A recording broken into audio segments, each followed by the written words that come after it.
Hello, welcome to unique agri classes. Unique agri classes में आप सभी का हार्दिक स्वागत है, अभिनंदन है। उम्मीद करता हूं आप सभी खुश होंगे, स्वस्थ होंगे और अपनी पढ़ाई को लगातार जारी रख रहे होंगे।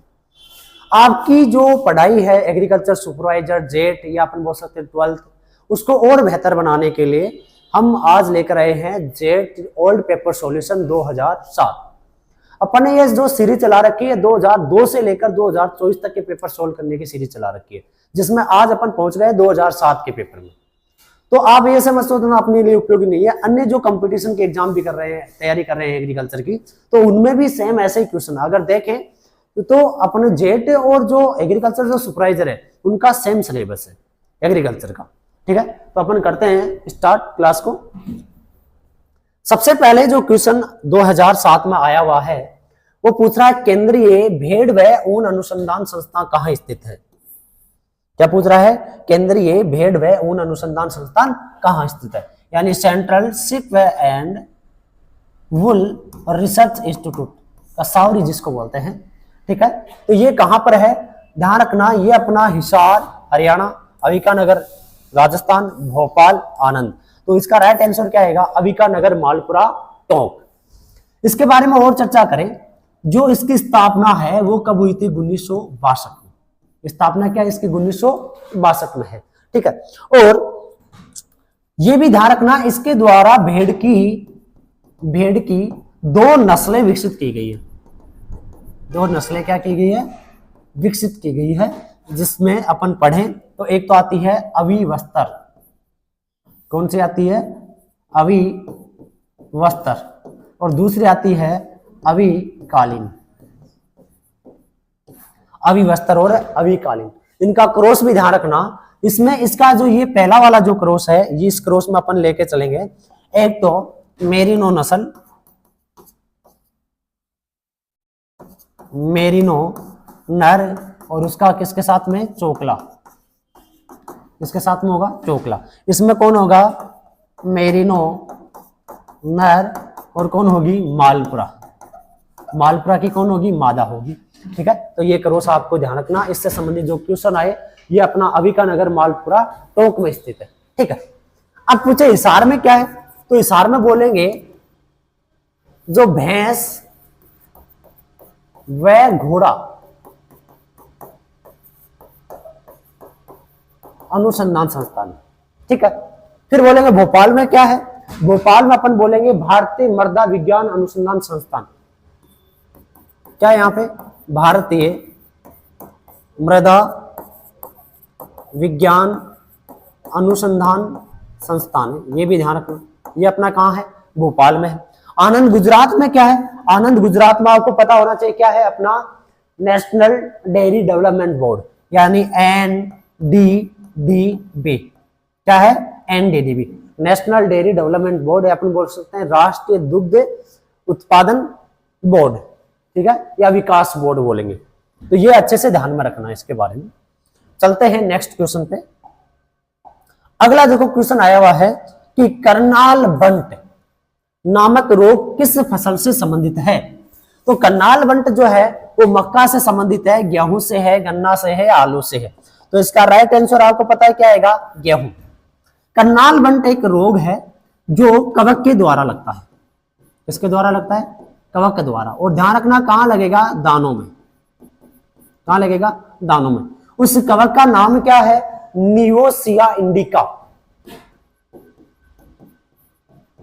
नियोसिया जो इंडिका जो कवक है उस कवक के द्वारा लगता है। अच्छे से आपको क्लास में ध्यान रखना, नियोसिया इंडिका। अगर ये रोग हो जाता है तो दानों में सड़ी हुई मछली जैसी गंध आती है। लक्षण की बात करें तो लक्षण में अपन लिखेंगे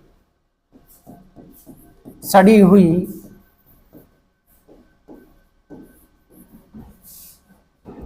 मछली की गंध।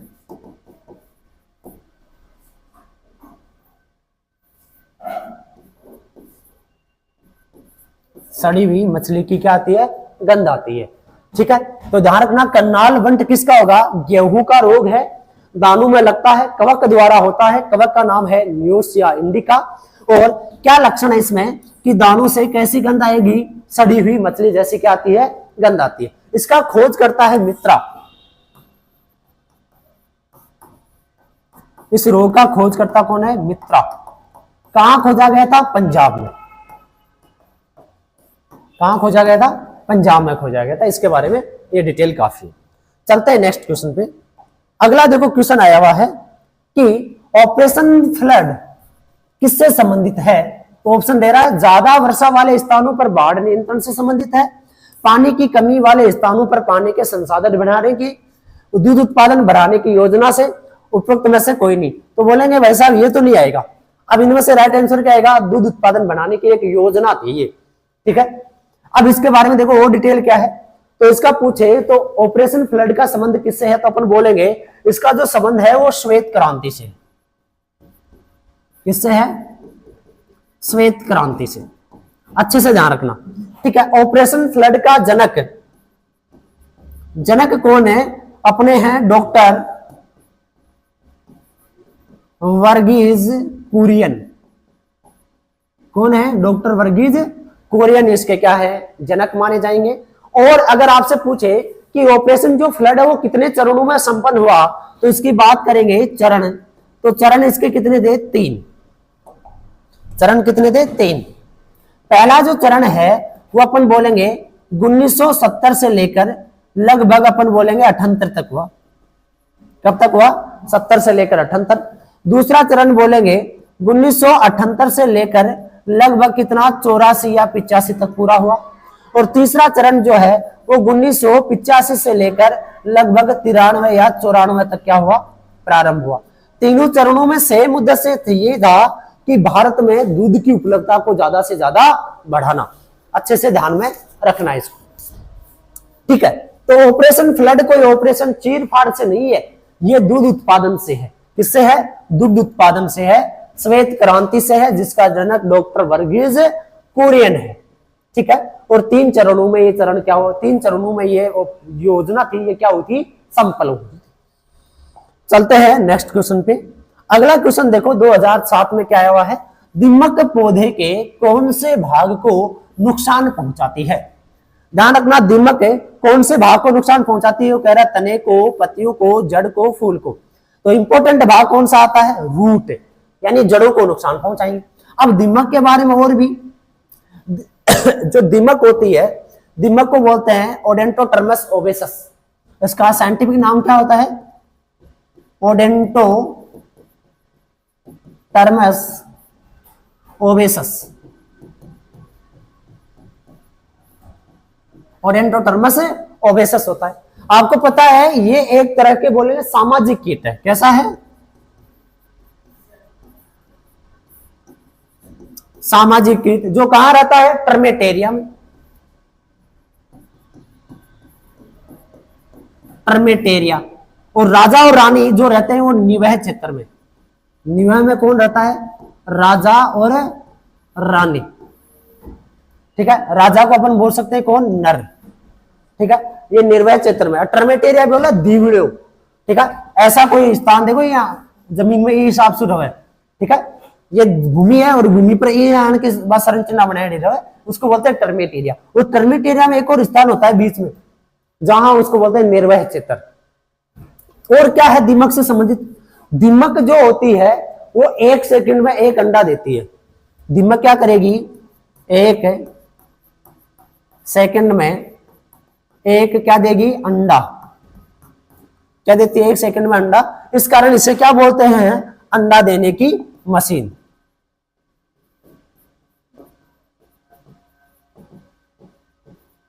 इसे किस नाम से मानेंगे? अंडा देने की मशीन के नाम से जाना जाता है। और बोले आपसे कि एक दिन में कितने अंडे देती है, तो बोलेंगे कि एक दिन में ये लगभग अपन बोलेंगे 70 से 80 हजार अंडे। 70 से लेकर 80 हजार अंडे, ये इतने अंडे देती है। कितने अंडे देती है? 70 से 80 हजार अंडे देती है। अब मैंने यहाँ पे एक और शब्द काम लिया, सामाजिक कीट। तो सामाजिक में कौन कौन होते हैं? यहाँ पर इसके होते हैं तो सैनिक, एक तो कौन होते हैं? सैनिक। एक होते हैं इसमें श्रमिक, एक होता है राजा और एक है रानी। राजा की जगह बोल सकते हैं कौन है? नर। ये राजा और रानी ये हमेशा शाही स्थान पर रहते हैं, शाही कॉलोनी में रहते हैं, और कहते हैं कि पूरी जो टर्मेट एरिया होता है, ऐसी जो संरचना होती है, उसकी जनक, जननी या बोलेंगे संस्थापक, क्या जनक, जननी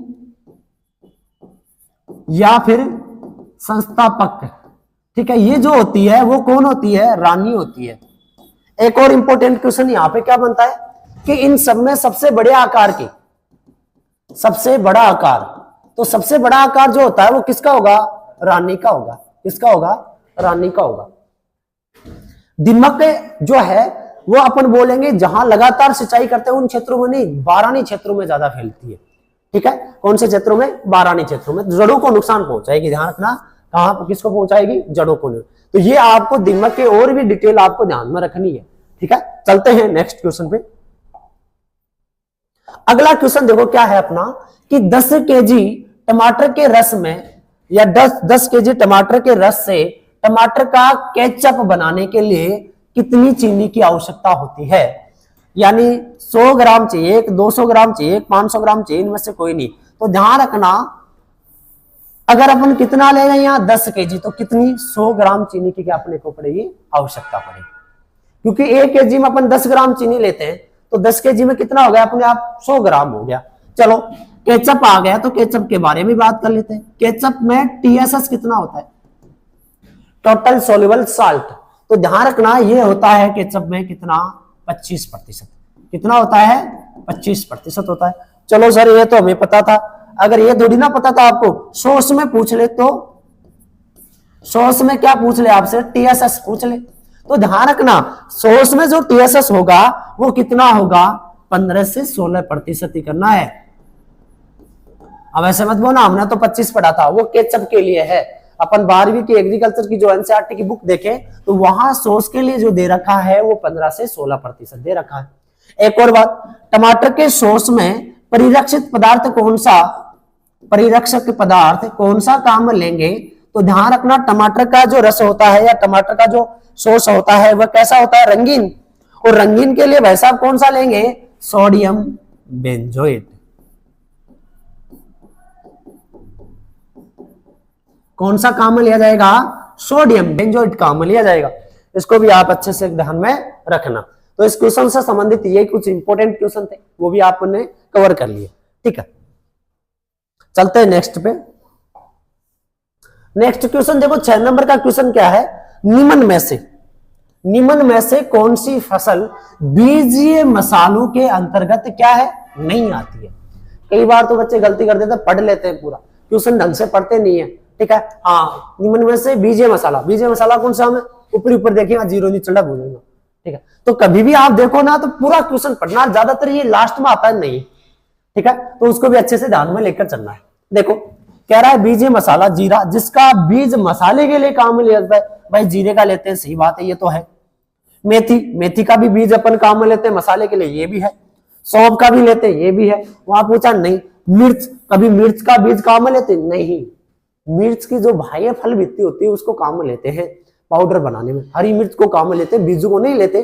तो बीजीय मसाला कौन सा नहीं है, मिर्च नहीं है। ध्यान रखना कौन सा नहीं है।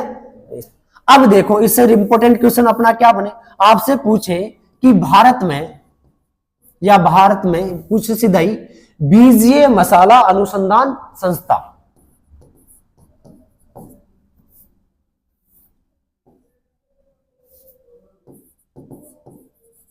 बीजीय मसाला अनुसंधान जो संस्थान है वो अपना कहां है, ध्यान रखना, तबीजी अजमेर में है। कहां है, तबीजी अजमेर में है। इसका खास कर ध्यान रखना। और चलते हैं नेक्स्ट क्वेश्चन पे। इनमें क्यूमिन सेटाइवा टेट्रागोना, इसका होता है फोर्निकुलम या फाइकोनम वल्गेर, और इसका होता है कैप्सिकम एमोनो और कैप्सिकम प्रोटेंसिस। 2 तरह की मिर्च होती है, आपको पता हो तो। एक तो होती है अपन बोलते हैं देसी मिर्च, एक होती है कौन सी, शिमला। देसी मिर्च की बोले तो क्या बोलेंगे इसको, कैप्सिकम एनम, बॉटनी का नाम। इसका क्या होता है,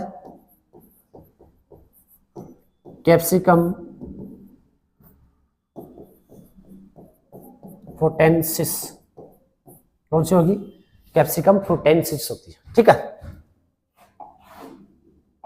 चलते हैं नेक्स्ट क्वेश्चन पे। अगला क्वेश्चन अपना है, निम्न में से कौन सा जैव उर्वरक है। यहां देखो शब्द कौन सा, जैव उर्वरक, उर्वरक भी नहीं है ना ही जैविक खाद है। जैव उर्वरक गोबर की खाद, भाई साहब ये तो स्थूल खाद होती है। ठीक है, खाद में आ जा तो ठीक है, हरी खाद, शाम खाद ही दे रखा है। राइजोबियम कल्चर, यूरिया, यूरिया तो क्या है, उर्वरक है। बचा कौन सा ऑप्शन, राइजोबियम। तो इसका राइट आंसर क्या आएगा, राइजोबियम। देखो राइजोबियम बहुत बार आता है। राइजोबियम कहता क्या है कि दलहनी फसलों में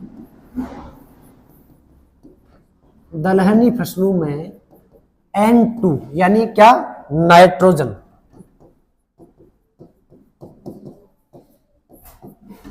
का स्थिरीकरण करने में,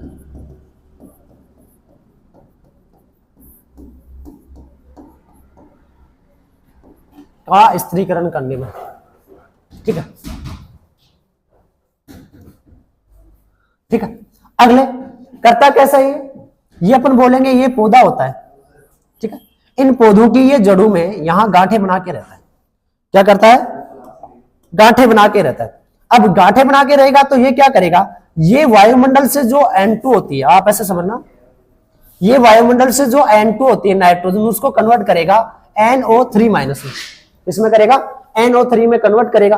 और पौधे से ये क्या करेगा, पौधा जो अपना भोजन बनाएगा वो भोजन राइजोबियम को उपलब्ध कराएगा। तो ये भी ध्यान रखना, ये फसलों के साथ में कैसा रहता है, सहजीवी के रूप में। कैसा रहता है, सहजीवी। और नाइट्रोजन को NO3 में कन्वर्ट करना क्या कहलाएगा, नाइट्रोजन का स्थिरीकरण कहलाएगा। अच्छे से आप ध्यान में रखना। यूरिया आपको पता है कार्बनिक उर्वरक है। नाइट्रोजन की मात्रा कितनी पाई जाएगी, 46% पाई जाती है। गोबर की खाद FYM और हरी खाद ग्रीन मैन्योर। ठीक, चलते हैं नेक्स्ट क्वेश्चन पे। अगला क्वेश्चन कह रहा है कि सूक्ष्म क्षेत्रों में किस फसल की खेती नहीं करनी चाहिए। अब भाई साहब ऐसी कोई फसल जिसको बहुत ज्यादा पानी की आवश्यकता हो उनको नहीं करेंगे। तो बेर की तो करते हैं अपन, खजूर की भी करते हैं, अनार की करते हैं, चीकू, तो चीकू की अपन खेती नहीं करते हैं। अच्छे से ध्यान में रखना। बेर को तो सूक्ष्म फलों का राजा भी कहते हैं, ये तो दिक्कत ही नहीं है इसमें। ठीक है, तो इसका राइट आंसर क्या आएगा, चीकू। देखो बेर को क्या बोलते हैं, सूक्ष्म फलों का राजा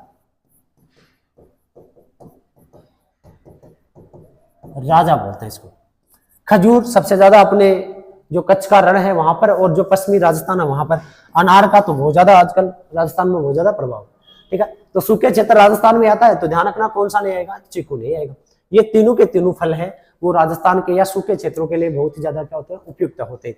और मैं तो ये कहता हूँ अनार तो आपको अच्छे से पढ़ ही लेनी चाहिए। अनार से संबंधित कोई ना कोई क्वेश्चन या खजूर से संबंधित जरूर आने वाला है। हाँ, इस बेर का एक और ध्यान रखना, एक कुल पूछा जाता है, बहुत इंपोर्टेंट होता है वो, तो रेहमनेसी। कौन सा आएगा, रेहमनेसी कुल आएगा। ठीक है, चलते हैं नेक्स्ट क्वेश्चन पे। अगला क्वेश्चन देखो क्या आया हुआ है, नमक के घोल की कितनी सांद्रता प्रतिशत फलों की डिब्बाबंदी के लिए की जाती है। ये कह रहा है फलों की जब डिब्बाबंदी करेंगे तो डिब्बाबंदी करते समय नमक का कितना घोल प्रतिशत चाहिए। मैं कह रहा हूं ये ऑप्शन देखिए तो ऑप्शन के हिसाब से आप टिक को करना है। 1.8, 0.2, 0.6, 0.03%। तो इसका राइट आंसर क्या आएगा पता है, 2। परंतु रियल मात्रा में कितनी डाली जाती है, 2% डाली। अब 2 ऑप्शन में था नहीं तो 1.8 को करेंगे। ठीक है, हाँ देखो पहली बात तो डिब्बाबंदी के बारे में, इसके बारे में 2-4 बातें करते हैं अपन डिब्बाबंदी के बारे में। एक तो इसका जनक कौन है, निकोलस एपट। डिब्बाबंदी का जनक कौन है भाई साहब, निकोलस एपट है। ठीक है, हाँ आम में सबसे ज्यादा करें, आम में देखें तो आम की वेराइटी है दशहरी।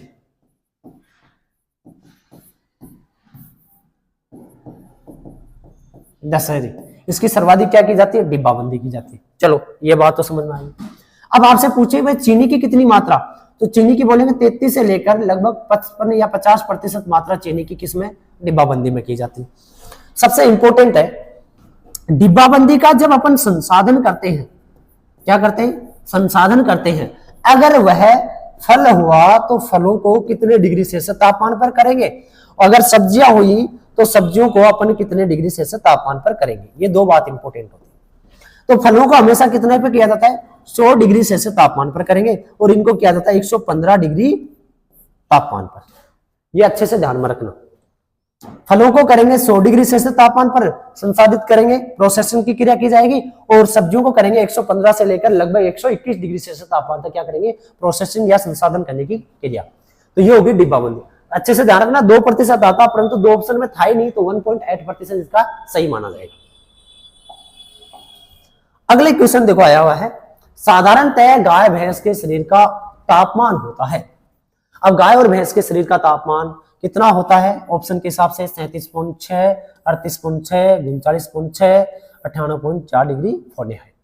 ठीक है, तो इसका राइट आंसर देखें अपन, तो इसका सही ऑप्शन जो आएगा वो आएगा ऑप्शन नंबर 1, 37.6 डिग्री सेल्सियस तापमान क्या होता है, गाय और भैंस का होता है।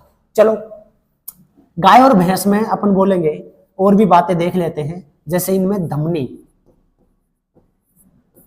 धमनी कितनी होनी चाहिए प्रति मिनट में, तो वो होती है लगभग अपन बोलेंगे 40 से 50 बार, कई बार 40 से 45 भी है, 50 बार भी है। ठीक है, फिर बात करेंगे इनमें श्वसन, ये गति प्रति मिनट, तो ये श्वसन गति जो होती है अपन बोलते हैं लगभग 16 से 20 बार के लमसम होती है, या 12 से 18 बार के लमसम होती है प्रति मिनट होगी।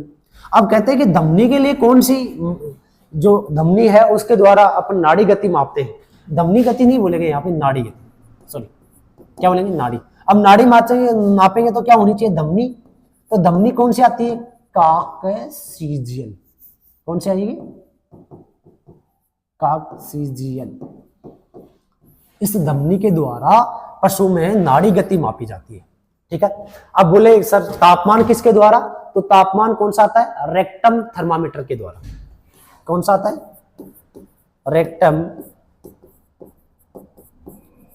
थर्मामीटर।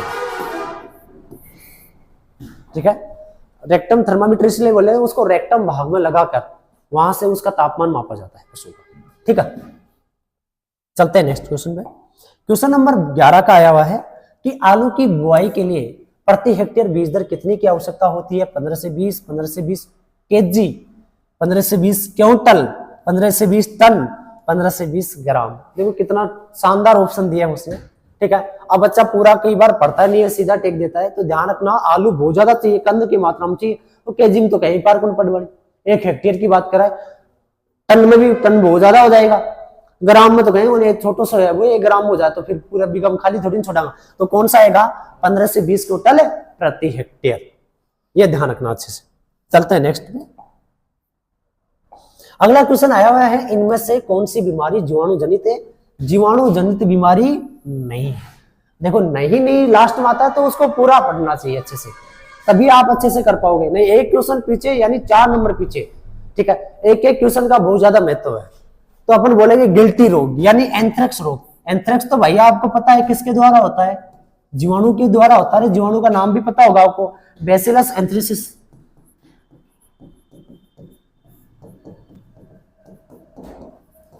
कौन सा जीवाणु है, बैसिलस एंथ्रेसिस। थैलेला रोग ये भी आपको पता है भाई, ये भी जीवाणु के द्वारा होता है। ठीक है, और जीवाणु का पता भी होगा, क्या नाम आएगा, स्ट्रेप्टोकोकाई एग्लेक्सिया।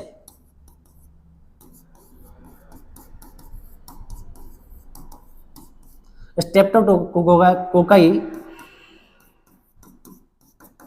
एग्लेक्सिया। ठीक है, जहरबाद ब्लैक वाटर ये भी जीवाणु के द्वारा होता है, आपको पता हो। कौन सा आएगा, क्लोस्ट्रिडियम सोवियाई।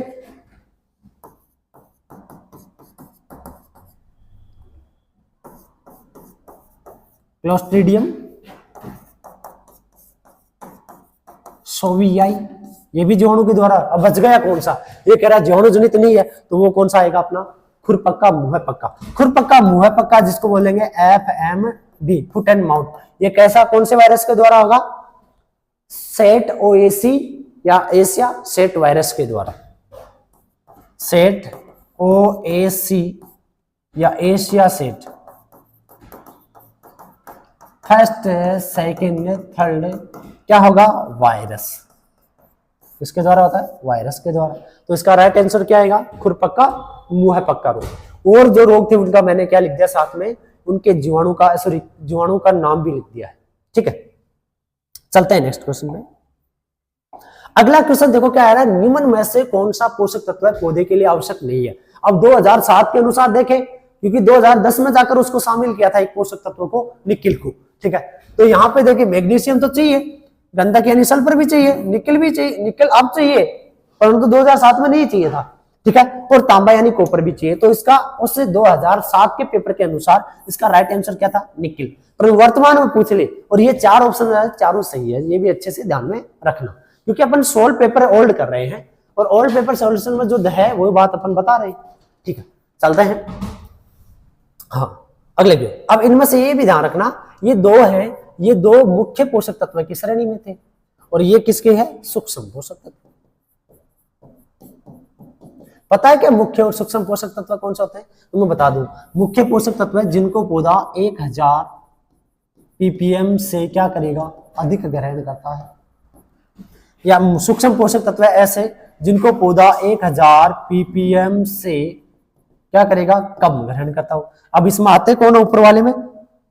भाई आपसे बोले मुख्य पोषक तत्व हैं कौन कौन से? तो CHO NPK MgS और Ca। तो इसमें देखो S आ गया यानी गंधक आ गया, Mg आ गया यानी मैग्नीशियम आ गया। बच गए कौन से? जैसे बोरोन बच गया, फेरस बच गया, कॉपर बच गया, आजकल Na निकिल भी बच गया, क्लोरीन बच गया, मोलिब्डेनम बच गया और मैग्नीज बच गया। ये सारे के सारे किस में आएंगे? सूक्ष्म पोषक तत्वों की श्रेणी में आते। चलते हैं नेक्स्ट क्वेश्चन में। अगला क्वेश्चन कह रहा है निम्न में से गेहूं की किस्म नहीं है। किसकी किस्म नहीं है? गेहूं की वैरायटी निम्न में से कौन सी? देखो राज 30 स्वतंत्र है भाई साहब, ये तो पता है। लोकवन ये भी अपन को पता है। राज 30 37 स्वतंत्र ये भी है। GNG 663। अब GNG जिसके लग जाए ऐसा समझ लेना वो है वैरायटी किसकी? चने की। किसकी है? चने की। तो ध्यान रखना ये चने की है। तो यही पूछा है, गेहूं की किस्म नहीं है। देखो नहीं बहुत ज्यादा आ रहा है क्वेश्चन, तो पूरा क्वेश्चन को पढ़ना, मेरी राय यही है अच्छी। ठीक है, तो इसका राइट आंसर क्या आएगा? GNG 663 आएगा। चलते हैं नेक्स्ट क्वेश्चन पे। अगला क्वेश्चन है फूल गोभी में भूरापन यानी ब्राउनिंग रोग किस तत्व की कमी के कारण आता है? तो ब्राउनिंग रोग आपको पता होना चाहिए, फूल गोभी में नाइट्रोजन की कमी से नहीं बचती। इसके कारण तो कौन सा रोग आता है? होलो स्टेम या बटनिंग। भाई बटनिंग आता है इसकी कमी से, तो बटनिंग रोग आएगा। या फिर कौन सा आता है? होलो स्टेम आता है। तो ये तो नहीं आएगा बटनिंग, नहीं ये तो नहीं आने वाला। मोलिब्डेनम की कमी से फूलगोभी में रोग तो आता है। ये सारे फूलगोभी में ही है, ध्यान फूलगोभी में। ठीक है, ये कह रहा है मोलिब्डेनम की कमी से रोग तो आएगा, परंतु वो रोग है विप्टेल रोग आता है भाई साहब। विप्टेल रोग आता है, ये भी किस में आता है? फूलगोभी में आता है। तो ये भी नहीं है। गंधक सल्फर की कमी से फूलगोभी में होता है नहीं। बच गया कौन सा? बोरोन। ध्यान रखना बोरोन की कमी से अपन बोलेंगे भूरा सड़न,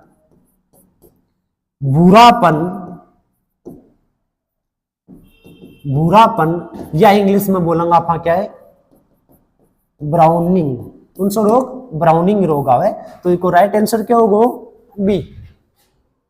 ब्राउनिंग के कारण, या ब्राउनिंग जो रोग होता है किसके कारण होगा? बोरोन की कमी से होता है। मोलिब्डेनम की कमी से कौन सा होगा? विप्टेल रोग होता है। और नाइट्रोजन की कमी से बटनिंग रोग होता है। होलो स्टेम जिसको बोलते हैं, होलो स्टेम भी रोग होता है, बटनिंग भी होता है। बटनिंग में क्या होता है? कड़ का आकार छोटा रह जाता है। ठीक है, अच्छे से ध्यान में रखना। इसमें क्या होगा? ब्राउनिंग में होता क्या है कि जो फूलगोभी का जो कड़ होता है, ये देखो फूलगोभी का जो फूल वाला जो भाग होता है, ठीक है, फूल वाला जो भाग होता है, उस फूल वाले भाग पर अपन बोलेंगे लाल भूरे रंग के, कैसे? लाल भूरे रंग के क्या दिखाई देंगे? धब्बे। फिर वो वहां से धीरे धीरे क्या करता है? सड़ने लग जाता है। ठीक है, उसको बोलते हैं कौन सा? ब्राउनिंग रोग या भूरा सड़न रोग भी बोलते हैं। चलते हैं आगे। अगला क्वेश्चन जो है निम्न में से कौन सी बेर की किस्म नहीं है? देखो ये पता नहीं 2007 में तो अगले ने यही सोच लिया नहीं लगाना है सबके पीछे। ठीक है, तो देखो क्या कह रहा है? बेर के निम्न में से वेराइटी नहीं हुई। उमरान, सुना है हमने, वेराइटी तो है कृष्णा, मुंडिया, गोला। अब जहां तक देखे उमरान वेराइटी तो है, और उमरान है कैसी, पछेती। कैसी है, पछेती है। गोला कैसी है, अगेती है, ये भी सुना है। तो दो तो फिक्स हो गई। मुंडिया भी ध्यान रखना बेर की वेराइटी है, जो मध्यम की आती है। कौन सी आती है, मध्यम किस्म आती है। बच गई कौन सी, कृष्णा। तो भाई साहब कृष्णा है किसकी, ये भी तो अपने को पता होना चाहिए। तो कृष्णा किसकी है, आंवले की। किसकी वेराइटी है, आंवले की वेराइटी है। ठीक है, तो इसका राइट आंसर क्या आएगा, कृष्णा है। ठीक है, अच्छे से ध्यान में रखना। चलते हैं नेक्स्ट क्वेश्चन पे। अगला क्वेश्चन, एक वो चीज अपन भूल गए, आपसे पूछ ले, बेर की बीज रहित किस्म कौन सी है। बीज रहित किस्म किसकी, बेर की। तो वो कौन सी आएगी रे, इलायची। कौन सी आओगी, इलायची आओगी। अच्छे से ध्यान में रखना भाई, इलायची वेराइटी का नाम है इलायची। और आपसे पूछे सेब के आकार की कौन सी, तो सेब ही है, ये भी ध्यान रखना।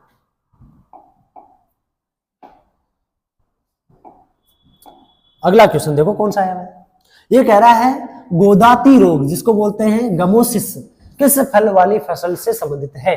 ये कह रहा है गमोसिस या गोदाती रोग किस में लगता है, आम में लगता है, नींबू रोगे में लगता है, पपीता में लगता है, सेब में लगता है। तो किस में लगेगा, नींबू में लगेगा। आम में तो कौन से लगता है, ये भी पता होना चाहिए आपको। एक तो लगता है भाई साहब ब्लैक टिप, ठीक है। एक लगता है स्पंजी उत्तक, एक लगता है मैंगो मालफॉर्मेशन, कौन सा लगता है, मैंगो मालफॉर्मेशन लगता है, ठीक है। एक लगता है एकांतरण फलन, एकांतरण। ये हो गए सारे देख, ठीक है। रोग और बात करें तो रोग उसमें छातिया रोग लगता है और श्यामवरण लगता है। कौन सा लगता है, एक तो छातिया और एक लगता है श्यामवरण। नींबू वर्गीय फलों में ध्यान रखना, जो कवक के द्वारा लगने वाला जो रोग है, इसमें होता क्या है, नींबू का जो तना होता है उस तने पर गोंद जैसा पदार्थ चिपचिपा निकलने लग जाता है, और तने पर ही छत्ते जैसी संरचना दिखाई देती है, जिसका अपन बोलते हैं कौन सा, गोदाती रोग बोलते हैं। पपीता के लिए सबसे प्रमुख जो रोग है आदर गलन। पपीता का प्रमुख कौन सा है, आदर गलन रोग है, ठीक है। सेब का स्क्रब रोग बोलेंगे, स्क्रब या स्केब, स्केब रोग, यानी पपीता के फलों पर खरोंच जैसी संरचना, खुरदरी संरचना। अगला देखो क्वेश्चन है, गवार पाठ्य को किस वर्ग में रखा जा सकता है। अनाज वाली फसलों में, अनाज तो कहीं लगता नहीं, अनाज वाली तो वही आएंगी अपनी, जो गेहूं है, बाजरा है, जौ है, मक्का है, जवार है, ठीक है। और अपना कौन सा है, धान है या चावल है, नहीं आएंगी। चारे वाली फसलों में आपको पता है क्या आएगी, बरसीम है और है रिजकावली, ठीक है। नारकोटिन फसलें कौन सी आती है पता है आपको, अफीम, तंबाकू, नशा करने वाली रे, ठीक है। और औषधीय जो फसल है, हाँ कौन सी में आएगी, मेडिसिन प्लांट या मेडिसिन क्रॉप में आती है, ठीक है। गवार पाठा, एलोवेरा, एलोवेरा ये इसका बोटनी का नाम होता है, ध्यान रखना, एलोवेरा, ठीक है। चलते हैं नेक्स्ट क्वेश्चन पे। अगला 19 नंबर का क्वेश्चन आया हुआ है कि सुरती कौन से पशु की नस्ल है। अब देखिए, गाय, भैंस, बकरी, सुअर। अगर वैसे देखो नॉर्मल दे दिया, मैं मानता हूं भैंस सही है, परंतु अपन ढंग से पढ़े तो बकरी की भी नस्ल है एक सुरती, ठीक है। किसकी है, बकरी की भी है, परंतु दोनों ऑप्शन हम आ जाए तो अपने को भैंस को ज्यादा प्रायोरिटी देता। अगर भैंस नहीं आता और यहां आ जाता कोई गधा आ जाता, ठीक है, तो अपन किसकी करते, फिर बकरी की करते। ये अच्छे से ध्यान में रखना। तो सुरती के बारे में देखो, इसका उत्पत्ति है सूरत, कहां है, गुजरात में।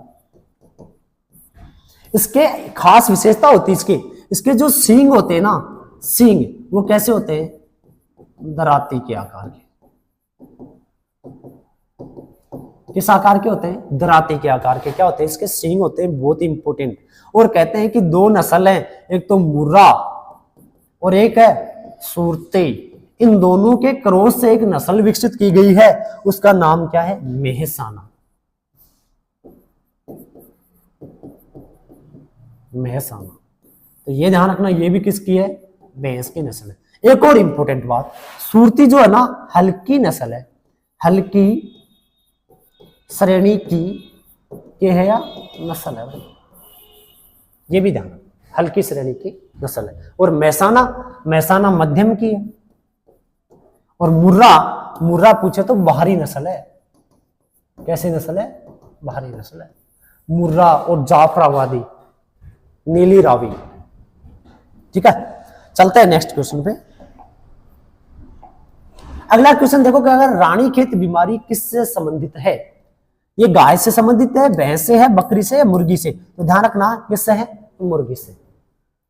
इसको न्यूकैसल रोग भी बोलते हैं। कौन सा रोग? न्यूकैसल रोग। ध्यान रखना, ये जो रानीखेत है ये वायरस जनित रोग है। कैसा है? वायरस जनित रोग। उस वायरस का नाम है पैरामिक्सो।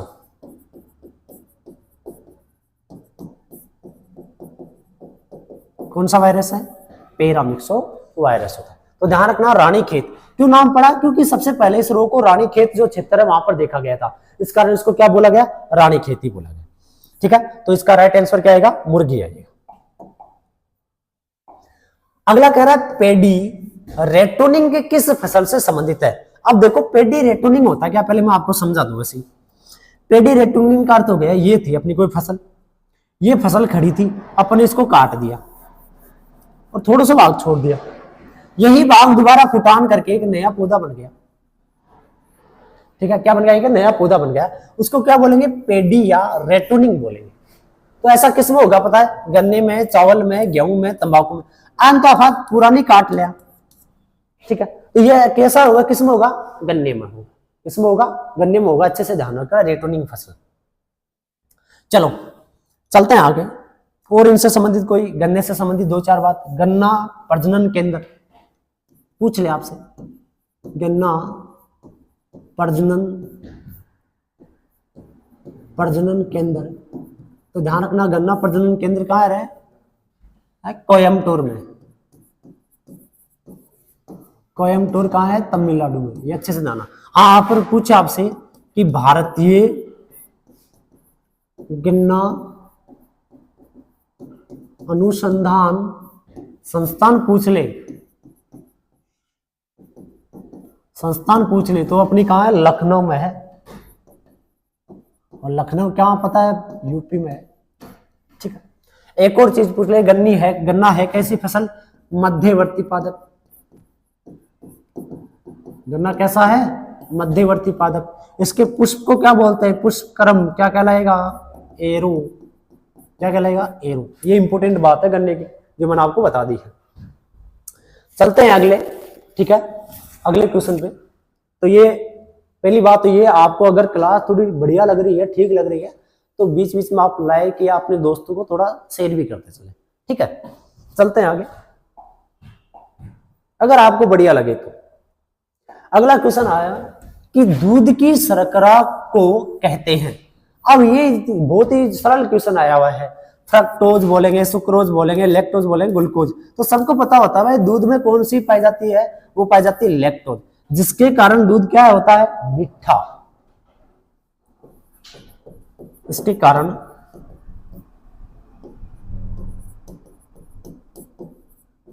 दूध क्या होता है? मीठा होता है। और कहते हैं कि गाय की एक नस्ल है, कौन सी? साहिवाल। साहिवाल के दूध में इस शर्करा की मात्रा यानी लैक्टोज की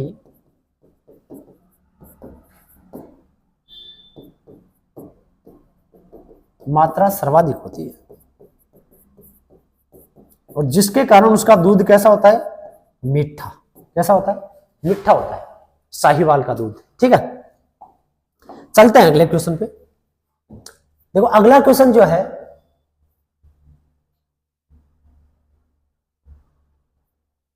अगला क्वेश्चन है राष्ट्रीय डेयरी अनुसंधान संस्था कहां स्थित है? देखो, नेशनल डेयरी डेवलपमेंट बोर्ड, जिसकी पहले पहले क्वेश्चन में अपन ने वहीं पर चर्चा कर ली थी। अहमदाबाद में एक, नई दिल्ली में एक, करनाल में एक, लुधियाना में, तो अपन बोलेंगे भाई इनमें तो कोई ऑप्शन नहीं है, ठीक है, कोई ऑप्शन नहीं है। तो ध्यान रखना इनमें से गुजरात कौन सा है, अहमदाबाद में, तो अपन बोलेंगे आनंद में है। कहां पर है, आनंद में। आनंद कहां है, गुजरात में। ऑप्शन के हिसाब से कौन सा सही माना जाएगा, अहमदाबाद सही माना जाएगा। चलो इसकी स्थापना पूछे तो 1965 में। नेशनल डेयरी डेवलपमेंट जो है, सॉरी गलत बता दिया, राष्ट्रीय डेयरी अनुसंधान संस्थान, नेशनल डेयरी रिसर्च इंस्टीट्यूट के बारे में पूछ रहा है, राष्ट्रीय डेयरी अनुसंधान संस्थान के बारे में पूछ रहा है। ये अपनी कहां है, करनाल में। कहां है भाई, करनाल में। जिसकी स्थापना पूछे, स्थापना 1923 में। स्थापना कब है, 1923 में बोलेंगे, ठीक है। मैंने आपको जो बता दी वो NDDB, जिसको बोलते हैं नेशनल यानी राष्ट्रीय डेयरी विकास बोर्ड, डेयरी क्या बोलेंगे, विकास बोर्ड। इसकी स्थापना भी ध्यान रखना 1965 में हुई थी। कहां पर है, आनंद है, गुजरात में, ठीक है भाई, ये आएगा ना अच्छे से, वो थोड़ा मिस्टेक होगी। हाँ चलो आगे चलते हैं। अगला क्वेश्चन जो आया हुआ है, खरपतवार नियंत्रण के लिए 2,4-D सुरक्षित में से कौन सी फसल का उपयोग किया जा, सुरक्षित रूप से कौन सी फसल में इसका उपयोग किया जा सकता है। तो कपास में नहीं, इसमें तो क्या करते हैं, डाईयूरोन का करते हैं। गेहूं, चेवला, गवार, गवार में अपन बोल सकते हैं पेंडिमेथालिन लेंगे, मेथालिन। चौला में भी क्या ली जाती है, पेंडा में। बच गया कौन सा ऑप्शन, तो गेहूं के लिए कौन सी लेते हैं अपन, 2,4-D। कई बार क्या होता है 2,4-D का पूरा नाम पूछ सकता है, तो ध्यान रखना 2,4-डाइक्लोरो फिनॉक्सिक एसिटिक एसिड। अच्छे से ध्यान में रखना भाई इसका पूरा नाम, ठीक है। चलते हैं आगे। अगला क्वेश्चन है, थार का रेगिस्तान का कहां है, थार का रेगिस्तान कहां है। देखो कितना इजी क्वेश्चन, ज्योग्राफी संबंधी एक आधा क्वेश्चन आ ही जाता है, ठीक है। अफ्रीका में नहीं, इसमें तो कौन सा है, सारा रेगिस्तान है शायद। अमेरिका, भारत, ऑस्ट्रेलिया, तो राइट आंसर क्या है इसका, भारत है, ठीक है। ये अच्छे से पूछ सकता है आपसे, वो ज्यादा वो था नहीं इतना खास क्वेश्चन। अगला क्वेश्चन जो है, राजस्थान में अंगूर लगाने का जो सबसे अच्छा जो समय है वो कौन सा है, जून जुलाई ना, जनवरी फरवरी, अगस्त सितंबर ना, अप्रैल मार्च नहीं, तो कौन सा आएगा, जनवरी और फरवरी। जो इसी समय जो महीना चल रहा है फरवरी का, तो ये अंगूर लगाने का सबसे क्या है, उचित समय। चलो अंगूर की खेती क्या कहलाएगी रे, अंगूर की खेती क्या कहलाती है, विटिकल्चर। अंगूर की खेती क्या कहलाती है, विटिकल्चर कहलाती है। ये अच्छे से आपको ध्यान में रखना। इसका बोटनी का नाम क्या होता है, विटिस विनिफेरा। क्या होता है, विटिस विनिफेरा। इसमें जो प्रवर्धन होता है वो प्रवर्धन किसके द्वारा किया जाता है, तो कौन सी, कलम के द्वारा। और कलम कौन सी है, कठोर काष्ठ तना कलम, यानी हार्ड वुड कटिंग।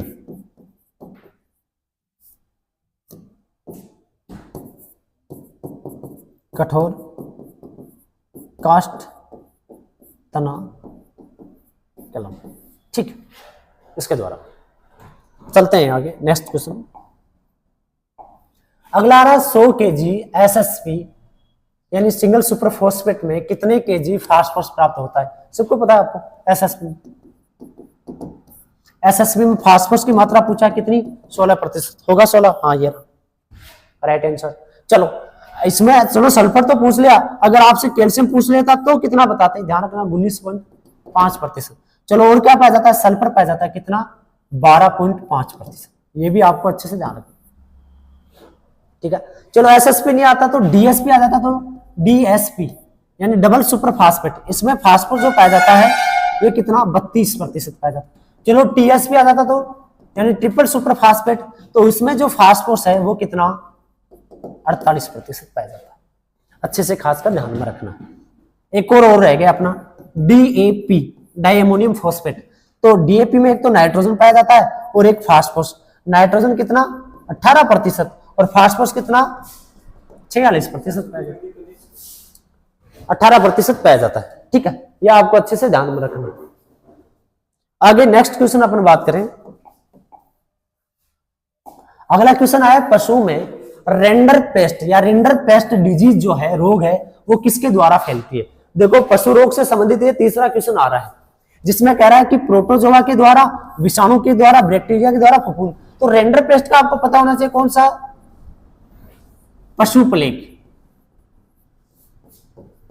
कौन से रोग की बात करें अभी यहां पर, पशु प्लेग। और पशु प्लेग पता है आपको कौन से, छानने योग्य वायरस के द्वारा, छानने योग्य वायरस के द्वारा फैलता है। अच्छे से ध्यान में रखना, छानने योग्य वायरस के द्वारा फैलेगा।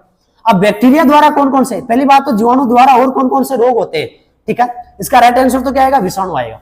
और कौन सा होता है, FMD होता है, फूड एंड माउथ डिजीज जो होता है वो किसके द्वारा होता है, वायरस के द्वारा। बैक्टीरिया के द्वारा कौन कौन से होते हैं, देखो पशु में थेनेला, जहरवाद,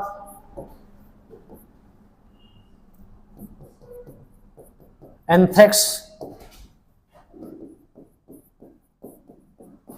फड़किया। ठीक है, ये सारे के सारे रोग किसके द्वारा होते हैं, जीवाणु के द्वारा। और गलगोटू, और कौन सा होगा, गलगोटू। ये सारे के सारे किसके होते हैं, जीवाणु द्वारा। प्रोटोजोआ द्वारा कौन से होंगे, तो एक तो होता है टिक फीवर, किसके द्वारा, टिक फीवर होता है। एक आपको पता है सर्रा रोग, ऊंट में होता है, कौन सा रोग, सर्रा रोग। ये प्रोटोजोआ द्वारा, फफूंद द्वारा कोई होता नहीं है, तो इनका भी आपका इसमें ध्यान रखना। अगला क्वेश्चन देखो क्या है, दूध का अपेक्षित घनत्व ज्ञात करने के लिए कौन सा उपकरण काम में लिया जाता है। तो ये आता है एक तो लेक्टोमीटर, एक आता अल्टीमीटर, लाइसिमीटर और कंडक्टिविटी मीटर, कंडक्टिविटी मीटर। तो ध्यान रखना, दूध का अपेक्षित घनत्व किसके द्वारा, लेक्टोमीटर। कहते हैं कि कई बार इसमें क्वेश्चन आता है कि इस पर जो पैमाने हैं, पैमाने जो अंकित होते हैं वो अंकित कितने होते हैं। ठीक है, पैमाने अंकित, तो ध्यान रखना 0 से लेकर कितने होंगे, 40 तक। खासकर ध्यान रखना लेक्टोमीटर पर पैमाने कितने होते हैं, 0 से। अब कह रहा है लेक्टोमीटर की बात आ गई तो आपसे अपेक्षित घनत्व ज्ञात करता है, तो आपसे पूछ ले कि जो गाय का दूध होता है, गाय के दूध का अपेक्षित घनत्व पूछ ले आपसे। ठीक है, तो वो कितना होता है, 1.028। ठीक है, अगर आपसे पूछे कि भैंस के दूध का पूछे तो वो कितना होगा, 1.032। अच्छे से ध्यान में रखना ये। ठीक है, दोनों का खास कर ध्यान रखना कि किसके दूध में कितना अपेक्षित घनत्व पाया जाता है, ज्यादातर इन्हीं के बारे में पूछा जाता है। ठीक है, तो ये हो गया अपेक्षित घनत्व ज्ञात करते हैं। अब अपेक्षित घनत्व अगर कम हो, बहुत ही ज्यादा कम हो, तो अपन बोलेंगे दूध अपना खराब है। एक तरह से अम्लता की जांच करने के लिए भी ये किया जाता है। ठीक है, चलते हैं अगला क्वेश्चन। देखो अगला क्वेश्चन क्या है, निम्न में से कौन सी किस्म स्वीट ऑरेंज की है, मीठी संतरा की कौन सी है। मार्स सीडलेस बेरोन से क्या किया, अंगूर की है भाई। फॉस्टर, दार्जिलिंग, ठीक है, ये नींबू की है, इसकी है नींबू की है। फॉस्टर कोई वेराइटी, तो कौन सा राइट आंसर आएगा, ब्लड रेड। ऑरेंज जो संतरा है, स्वीट ऑरेंज जो है, उसकी वेराइटी कौन सी आएगी, ब्लड रेड आएगी। चलते हैं अगला क्वेश्चन। अगला क्वेश्चन, राजस्थान में राठी गाय की नस्ल निम्न में से कौन से क्षेत्र में या जिले में पाई जाती है। तो राठी गाय है ये, देखो राठी गाय जयपुर में कौन पाई जाए, जालोर में कौन है, बीकानेर, करौली में कौन है। तो राइट आंसर क्या आएगा, बीकानेर। पश्चिमी राजस्थान आता है, पश्चिमी राजस्थान में देखे तो यही आएगा। ठीक है, तो इसके बारे में देखो, राठी के बारे में और बात करें ना, तो इससे राजस्थान की क्या बोलते हैं,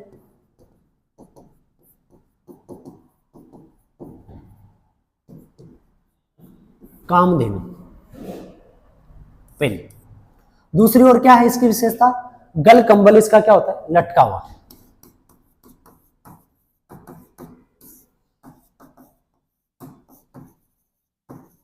बहुत ही ज्यादा। त्वचा इसकी ढीली होती है,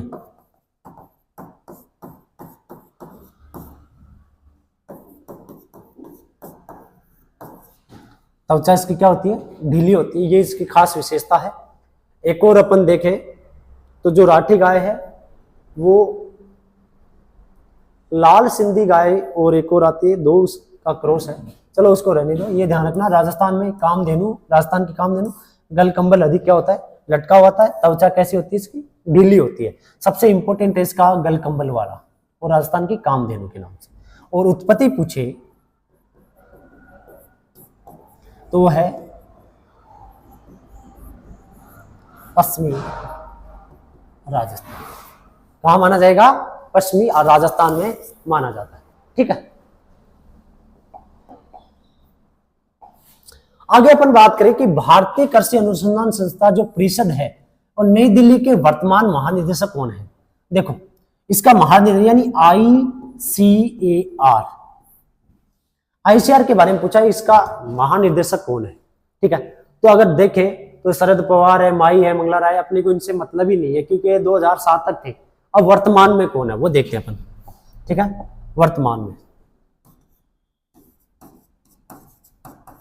वर्तमान में जो है डॉक्टर हिमांशु पाठक।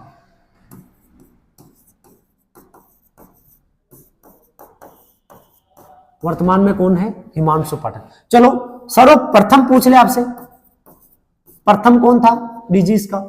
ठीक है, महानिदेशक कौन था, तो आपको पता है कौन है, बीपी पाल। कौन था, डॉक्टर बीपी पाल था। ठीक है, ये हो गया प्रथम और वर्तमान दोनों की बात। चलो आईसीआर की स्थापना पूछ ले। स्थापना, तो स्थापना कब हुई थी पता है आपको, 16 जुलाई 1929 में।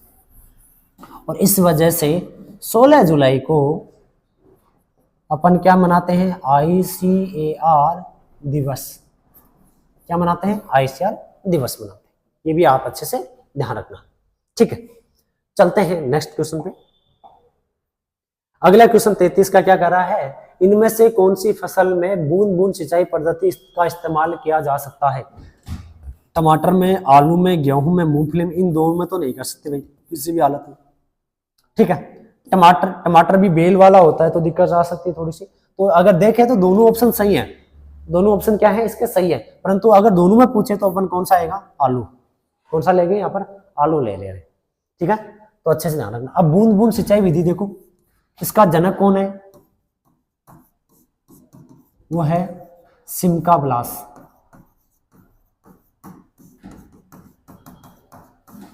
कहां विकसित हुई,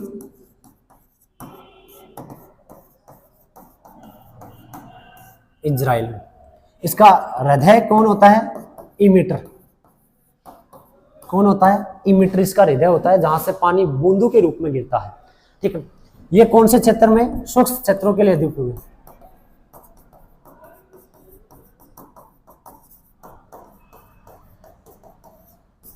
शुष्क क्षेत्रों के लिए क्या होती है, उपयोगी होती है, अच्छे से ध्यान में रखना। अगला क्वेश्चन आया हुआ है, RGC 936 किसकी किस्म है या किस फसल की किस्म है। तो ध्यान रखना, चौला की तो नहीं है, अरंडी की भी नहीं है, बाजरा की नहीं, किसकी है, गवार की है। ध्यान रखना किसकी है, गवार की है। गवार के बारे में और चर्चा करते हैं। इसका बोटनिक नाम बहुत बार पूछा जाता है। ठीक है, वो होता है साइमोप्सिस टेट्रागोनोलोबा।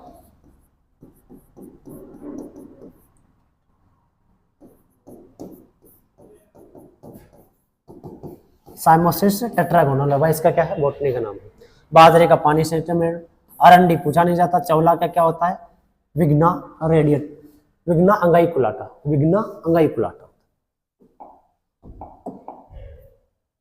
अगला 35 नंबर का कह रहा है कि लौकी की प्रति हेक्टेयर औसत उपज कितनी होती है। तो 20 से 25, 15 से 20 क्विंटल, 150 से 250 क्विंटल, 500 से 700 क्विंटल, 150 से 250 क्विंटल। दो बार आ गया 150 से 250 क्विंटल, है ना। ठीक है, तो इसका राइट आंसर क्या आएगा, 150 से 250 क्विंटल ही आने वाला है। अच्छे से खासकर ध्यान रखना।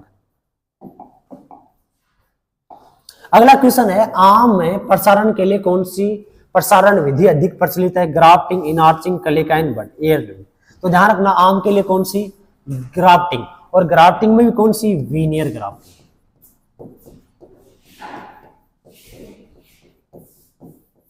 और कौन कौन सी की जाती है आम में? एक तो की जाती है अनार्चिंग, जिसको अपन बोलते हैं भेद कलम, अपन क्या बोलते हैं? भेद कलम बोलते हैं। ठीक है। और कौन सी वर्तमान में सबसे ज्यादा प्रचलित? वर्तमान में उसका नाम है स्टोन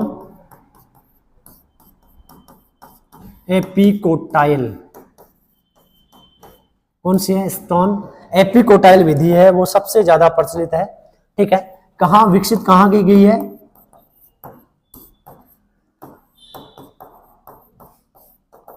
कोकण क्षेत्र, महाराष्ट्र। अच्छे से ध्यान रखना। ठीक है।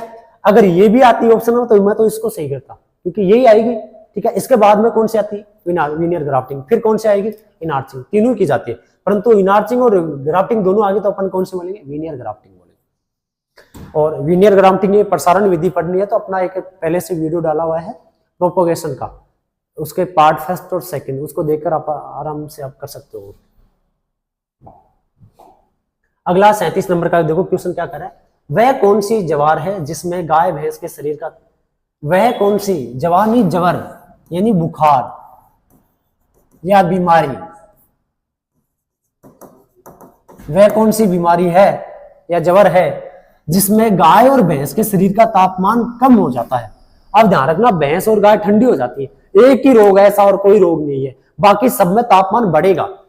टिक फीवर, मिल्क फीवर, टाइफाइड उपयुक्त में से कोई नहीं। तो टिक फीवर तो प्रोटोजोआ द्वारा होता है, इसके द्वारा आता है प्रोटोजोआ। उस प्रोटोजोआ का नाम पता है क्या है? माइक्रोप्लस सॉरी बोफिलस माइक्रोप्लस, बोफिलस माइक्रोप्लस, ये प्रोटोजोआ है। ये होता है मिल्क फीवर, जो होता है दुग्ध ज्वर, ये कैल्शियम की कमी, ध्यान रखना, कैल्शियम की कमी के कारण, और इसी के कारण तापमान में क्या आती है? तापमान में कमी। ध्यान रखना, इसी के कारण तापमान में क्या आती है? कमी। और एक और खास विशेषता, इसकी कमी या सॉरी कैल्शियम की कमी या मिल्क फीवर में पशु बार बार पीछे की ओर देखता है, पशु बार बार पीछे की ओर देखता है, बार बार पशु किधर देखता है? पीछे की ओर देखता है, ये भी खासकर ध्यान रखना।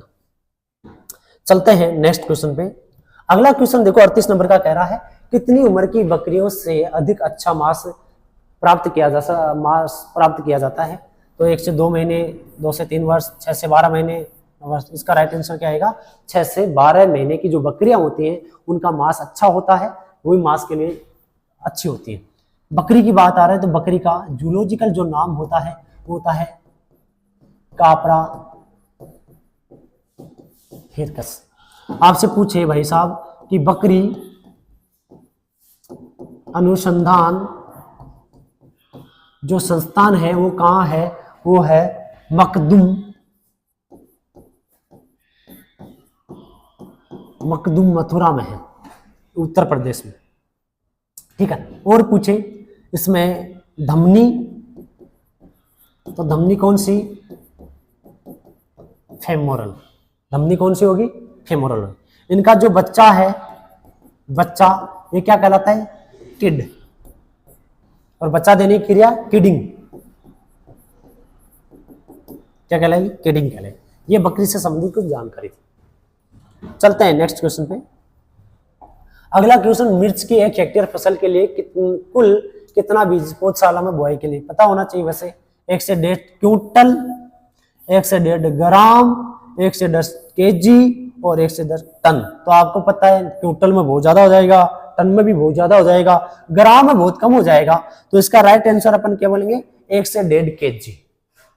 ठीक है। अगर शिमला मिर्च का होता तो शिमला मिर्च, उसकी जो बीज दर अपन बोलेंगे वो अपन बोलेंगे लगभग 400 से 500 ग्राम प्रति हेक्टेयर। ठीक है।